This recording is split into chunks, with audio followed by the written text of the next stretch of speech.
औरंगज़ेब को लेके महाराष्ट्र में दंगा फसाद करने की कोशिश थी। एक राजा है जिसने 54 साल राज किया, सूफीज़म का जो है उन्होंने प्रचार और प्रसार किया। दूसरा जो है संभाजी महाराज को लेके उन्होंने जिस तरह से उनकी कत्ल की, उनको अत्याचार किया, टॉर्चर किया, उसकी निंदा तो हम सब लोग करते हैं।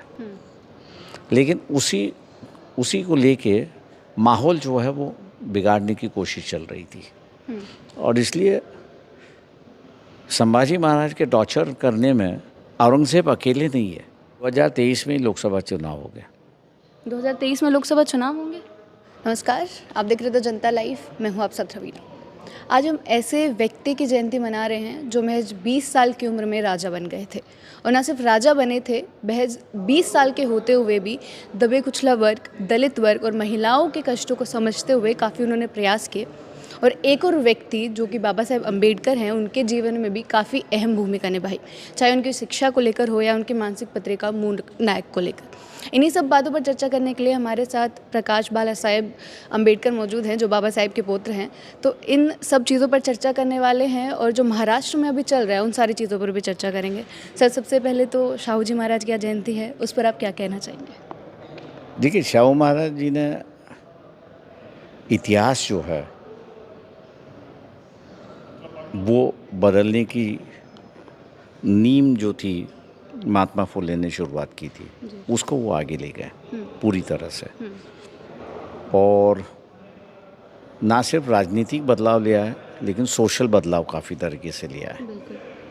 आरक्षण उनके यहाँ से ही शुरुआत हुआ। दूसरा यह है कि उन्होंने सोसाइटी में एक्सेप्टेबिलिटी होनी चाहिए, एक दूसरे की मान्यता होनी चाहिए, इसलिए उन्होंने एक दलित को पकड़ा, उसको दुकान खोलने लगाई और उसके दुकान में जाके खुद चाय पी के आए। राजा जब चाय पीने जाता है तो फिर बाद में प्रजा भी चली जाती है। तो उनका ये काम करने का तरीका जो है, उससे वो समाज के अंदर जो है प्रभावित हुए और जितने भी सोशल थिंकर्स थे बाबा साहब जैसे, उनको काफ़ी मदद करते रहे। जी, तो सर, जिस प्रकार से शाहू जी महाराज ने कोल्हापुर रियासत पे राज किया, पूरे अपने ज़ोर तोड़ कोशिशें की कि जो उनकी जनता थी किसी भी कष्ट से हो उनको निवारण मिल सके, जिसको भी जैसा भी उनके साथ हो रहा है न्याय मिल सके। लेकिन कुछ दिनों पहले ही कोल्हापुर की जो तस्वीरें सामने आई, सोशल मीडिया पर औरंगजेब और टीपू सुल्तान के पिक्चर्स लगाने की वजह से इतने ज़्यादा दंगे भड़क गए कि वहाँ पे इंटरनेट सेवा तक बंद करनी पड़ी, इतने लोगों को गिरफ्तार करना पड़ा, लाठीचार्ज करनी पड़ी। क्या ऐसी रियासत का सपना देखा था? देखिए, सवाल ऐसा है कि इस बीच जो है करीब 70 साल गुजर चुका है और काफ़ी बड़े बदलाव आ गया है। बदलाव ये है कि जो रिएक्शनरी फोर्सेस हैं हिंदू समाज के, जो दोबारा मनुवाद लाना चाहती है, वो अब एक्टिव हो चुकी है।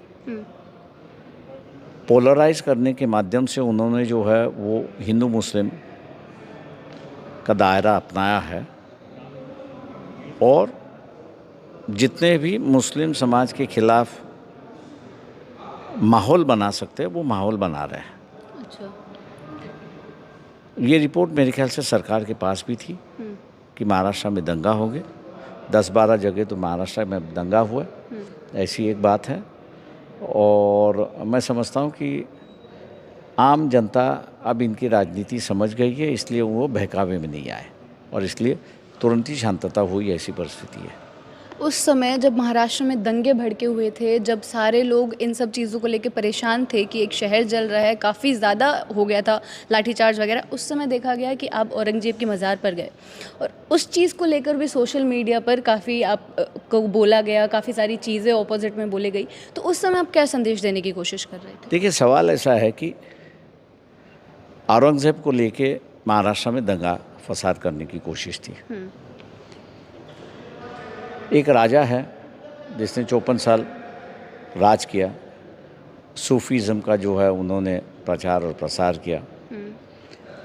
दूसरा जो है संभाजी महाराज को लेके उन्होंने जिस तरह से उनकी कत्ल की, उनको अत्याचार किया, टॉर्चर किया, उसकी निंदा तो हम सब लोग करते हैं, लेकिन उसी को लेके माहौल जो है वो बिगाड़ने की कोशिश चल रही थी।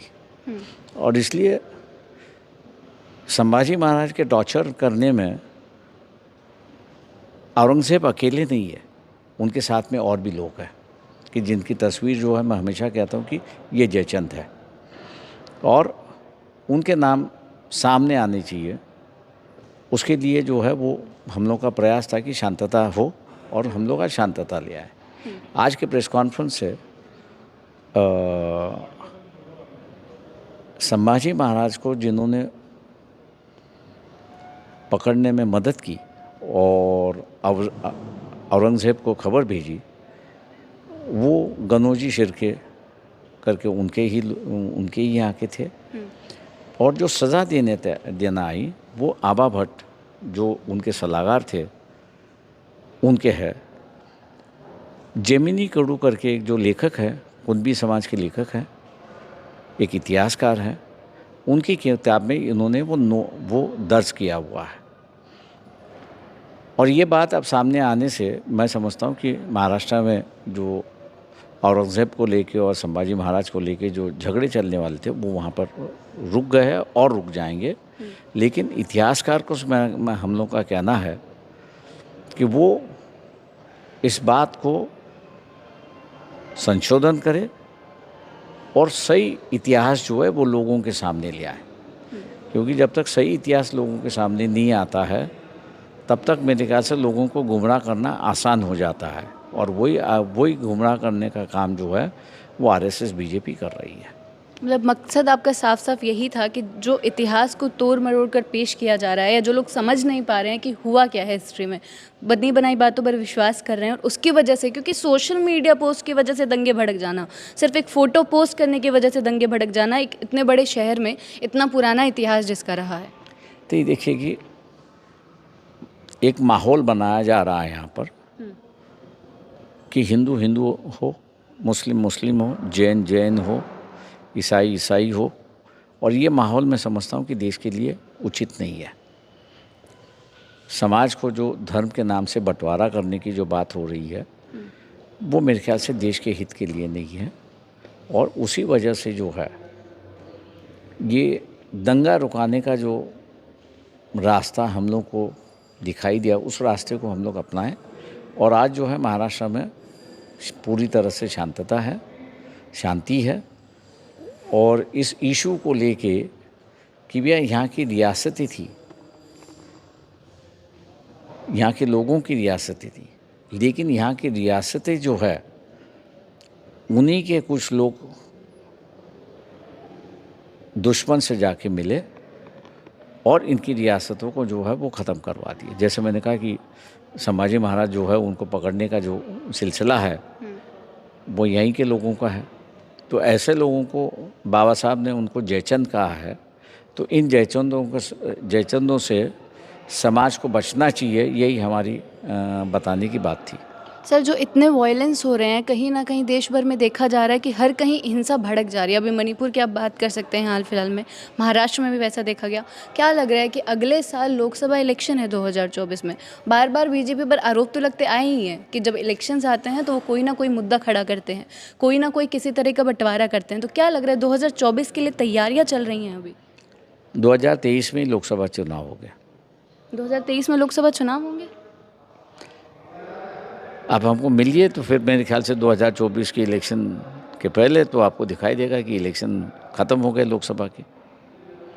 परिस्थितियां जो है वो अलग है और इसलिए सरकार जो है वो इलेक्शन प्रीपोन करेगी और इलेक्शन जल्दी लेगी।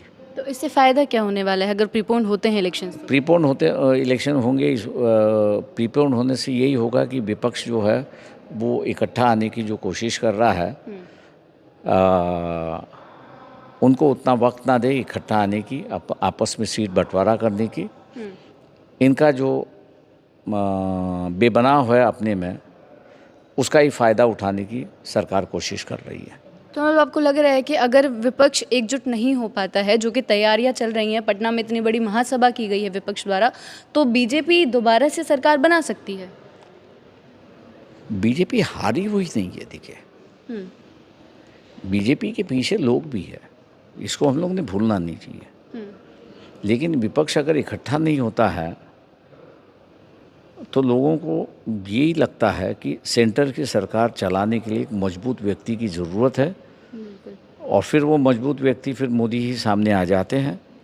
इसलिए विपक्ष को जो है वो अपनी संगठनात्मक मजबूती जो है वो दिखानी ज़रूरी है, सीट के बंटवारे जो है वो करना ज़रूरी है, और वो जिस दिन करेंगे उस दिन मैं समझता हूँ कि मोदी के लिए एक बहुत बड़ा चैलेंज खड़ा होगा, ऐसा मैं मानता हूँ। जी, आखिरी सवाल पर सर खत्म करना चाहूँगी, क्योंकि जयंती आज शाहू जी महाराज की है। क्या लग रहा है जो उस सदी में उन्होंने शुरू की थी चीज़ें, उतने पहले आरक्षण उन्होंने शुरू कर दिया था, दलित लोगों का इतना काम किया, पिछड़ों के लिए इतना काम किया, महिलाओं के लिए इतना काम किया, इतने सालों बाद क्या हम आगे बढ़ पाए हैं, या फिर भारत अभी भी जो चीज़ें पहले मौजूद थी, कास्टिज़म सिस्टम को लेकर ले लीजिए, दलित पिछड़े वर्गों को लेकर ले लीजिए, वहीं ठहरा हुआ है? नहीं, देखिए काफ़ी बड़ा बदलाव आ चुका है समाज के अंदर। मैंने जैसे कहा कि दंगे भड़काने की कोशिश हुई, लेकिन लोगों ने उसे माना नहीं।